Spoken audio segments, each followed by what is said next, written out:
Hello friends, welcome to BioTale, the story of NEET Biology. आपण नीट बायोलॉजीचं जे textbook आहे तर त्या टेक्स्टबुकच्या प्रत्येक चॅप्टरला आपण स्टोरीच्या फॉर्ममध्ये रिप्रेझेंट करत आहोत आणि या प्रत्येक स्टोरीमध्ये आपण चॅप्टरमधला एक एक टॉपिक कंप्लीट करत आहोत. जे विद्यार्थी नीटचं प्रिपरेशन करतायत त्या विद्यार्थ्यांनी नक्की स्टोरी ऐकायला पाहिजे आणि ती आपल्या फ्रेंड्सला शेअर पण करायला पाहिजे, ज्याच्या माध्यमातून खूप चांगल्या प्रकारे आपलं रिव्हिजन आणि प्रिपरेशन छान होऊ शकतं. आजच्या स्टोरीमध्ये आपण बायोलॉजिकल क्लासिफिकेशनचा जो नेक्स्ट टॉपिक आहे तो पुढे कंटिन्यू करू. लास्ट स्टोरीमध्ये आपण किंगडम फंगीला स्टार्ट केलेलं होतं आणि किंगडम फंगीचा जो हा पोर्शन आहे तो आपण कंप्लीट केलेला आहे. तर आजच्या स्टोरीमध्ये आपण पुढचा टॉपिक म्हणजे क्लासिफिकेशन ऑफ फंगी हा टॉपिक आपण पुढे कंटिन्यू करत आहोत. बाळांनो, फंगसचं क्लासिफिकेशन करत असताना पहिलं तर फंगस म्हणजे आपण बुरशी म्हणतो मराठीमध्ये, आणि फंगसचं क्लासिफिकेशन करत असताना बेसिक 3 क्रायटेरियाच्या बेसिसवर हे क्लासिफिकेशन केलेलं आहे. पहिला क्रायटेरिया वापरला आहे मॉर्फॉलॉजी ऑफ मायसेलियम. मायसेलियम म्हणजे आपण पाहिलं नेटवर्क ऑफ हायपीला आपण मायसेलियम म्हणतो.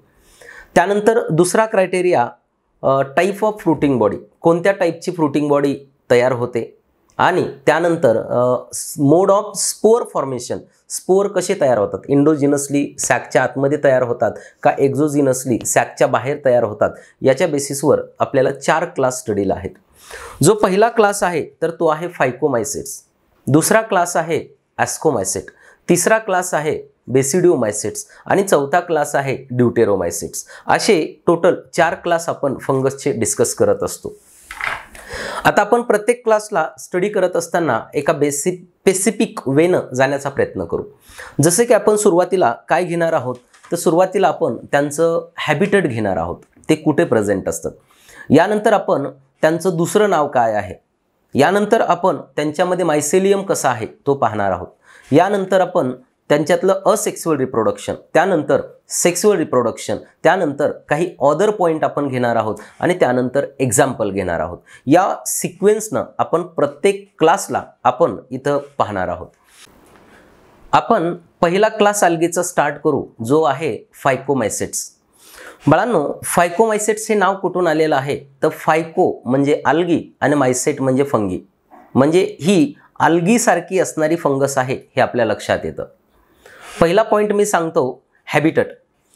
फायकोमायसिट्स हे कुठे प्रेझेंट असतात तर मेनली ॲक्वॅटिक हॅबिटेटमध्ये प्रेझेंट असतात. त्याचबरोबर decaying wood present at moist and damp places, या वूडवर पण यांची वाढ झालेली पाहायला भेटते. त्याचबरोबर they shows obligate association with plant असं आपण म्हणू शकतो. म्हणजे ऑब्लिगेट पॅरासाइट ऑन प्लांट कोणती फंगस आहे असा क्वेश्चन आला तर फायकोमायसिट्स हे आन्सर आपल्याला द्यावं लागेल, लक्षात घ्यायचं आहे.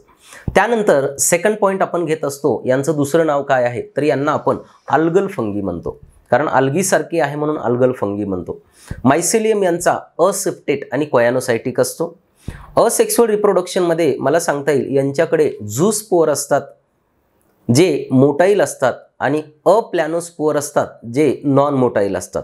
आणि हे जे स्पोअर आहेत तर हे इंडोजिनसली प्रोड्यूस होतात, एका स्पोरॅन्जियम म्हणजे सॅक लाईक स्ट्रक्चरच्या आतमध्ये असतात, हे आपल्याला माहीत असणं आवश्यक आहे. सेक्सुअल रिप्रोडक्शनमध्ये आपल्याला यांच्याबद्दल सांगता येईल की सेक्सुअल रिप्रोडक्शनमध्ये यांच्यामध्ये झायगोस्पोअर तयार होतो. झायगोट नाही म्हटलं बाळांनो, काय म्हटलंय, झायगोस्पोअर तयार होतो जो गॅमेटच्या फ्युजननं तयार झालेला असतो. त्याचबरोबर इथं जे तयार होणारे गॅमेट आहेत तर ते वेगवेगळ्या प्रकारचे असतात. पहिला टाईप आहे आयसोगॅमेट्स जे मॉर्फॉलॉजिकली सिमिलर असतात. दुसरा टाईप आहे ॲनआयसोगॅमेट जे मॉर्फॉलॉजिकली डिसिमिलर असतात.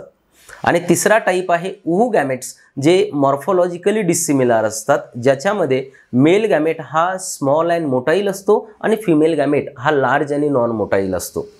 जर मला एक्झाम्पल सांगायचं म्हटलं फायकोमायसिट्सचं तर फायकोमायसिट्सच्या एक्झाम्पलमध्ये आपण 3 एक्झाम्पल सांगू शकतो आणि त्याच्यासाठी जी आपली ट्रिक आहे तर ती आहे बाळांनो परशुराम. परशु म्हणजे फायकोमायसिट्स, आर म्हणजे रायझोपस ज्याला आपण ब्रेड माऊल म्हणतो, आपल्या घरामध्ये असणाऱ्या ब्रेडवर जिची वाढ होते. ए फॉर आहे अल्ब्युगो, ती पॅरासिटिक फंगस आहे, मस्टर्डच्या लीव्हजवर मोहरीच्या पानांवर व्हाईट स्पॉट क्रिएट करण्याचं काम करते.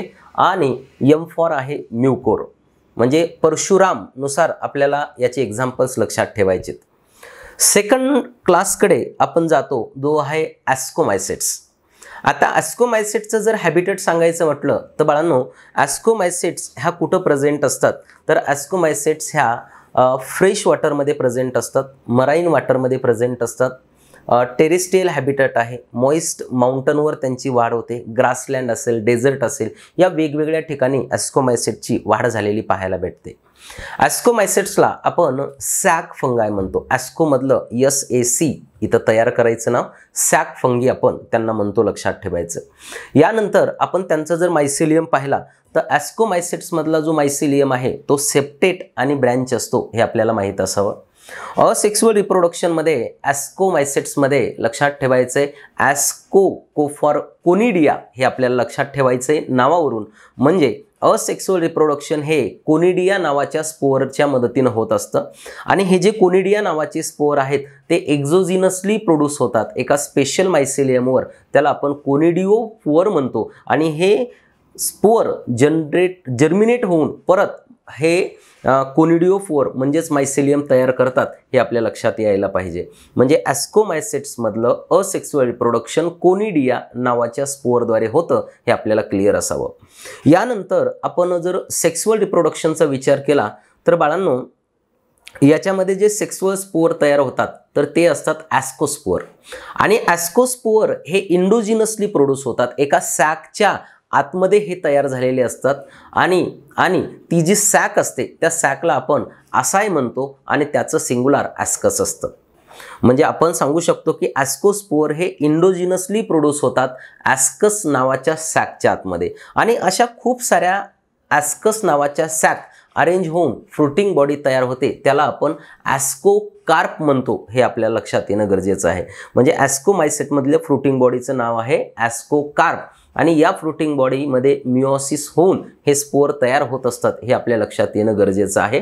तर ॲस्कोस्पोअर इंडोजिनसली प्रोड्यूस होतात, हे आपल्याला क्लिअर असलं पाहिजे. यानंतर ऑदर फीचरमध्ये मला सांगता येईल ॲस्कोमायसेट्सबद्दल. ॲस्कोमायसेट्स बाळांनो या पॅरासिटिक असतात, ॲस्कोमायसेट्स या सॅप्रोफायटिक असतात, ॲस्कोमायसेट्स या डिकम्पोजर असतात, डिकम्पोजिशनचं काम करतात. आणि ॲस्कोमायसेट या कोप्रोफिलस असतात, ज्या डंगवर ग्रो करण्याचं काम करतात. शेणावर ज्यांची वाढ होते त्या ॲस्कोमायसेट्स आहेत, लक्षात ठेवायचं आहे. ॲस्को फॉर कोप्रोफिलस लक्षात ठेवायचं आहे. यानंतर आपण बाकीचे काही फीचर सांगायचे म्हटलं तर ॲस्कोमायसेट्समध्ये न्यूरोस्पोरा नावाची फंगस आहे, जी मॅक्झिमम जेनेटिक आणि बायोकेमिकल स्टडी करण्यासाठी, वर्क करण्यासाठी वापर केलेला आहे. त्याचबरोबर काही ज्या फंगस आहेत जसं की मोरेल्स आणि ट्रफेल्स नावाच्या फंगस आहेत, ज्या इडिबल फंगस आहेत, जे डेलिकेसीजमध्ये त्यांना ॲड केलेलं असतं, जाम असेल, जेली असेल, याच्यामध्ये ॲड केलेले असतात, लक्षात ठेवायचे. आणि त्याचबरोबर या क्लासमध्ये ज्या मेजॉरिटी फंगस आहेत ह्या मल्टीसेल्युलर असतात, जसं की एक्झाम्पल आपल्याला पेनिसिलियम घेता येईल. आणि रिअरली फंगस युनिसेल्युलर असतात, जसं की ईस्ट आहे. म्हणजे अशा वेगवेगळे पॉईंट आपल्याला ॲस्कोमायसेट्सबद्दल माहीत असायला पाहिजेत. ॲस्कोमायसेट्सच्या जर एक्झाम्पल मला सांगायचं म्हटलं तर माझ्याकडे 7-8 एक्झाम्पल आहेत.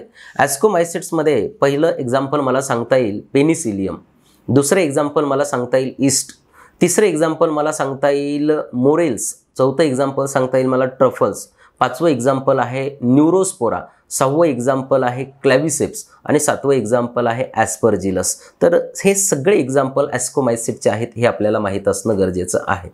बरं, आता हे झाले 2 क्लास.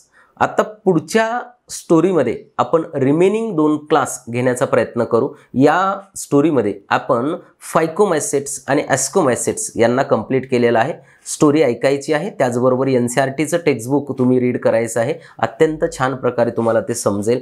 स्टोरी आवडल्यास लाईक, शेअर, कमेंट जरूर करा. Thank you very much.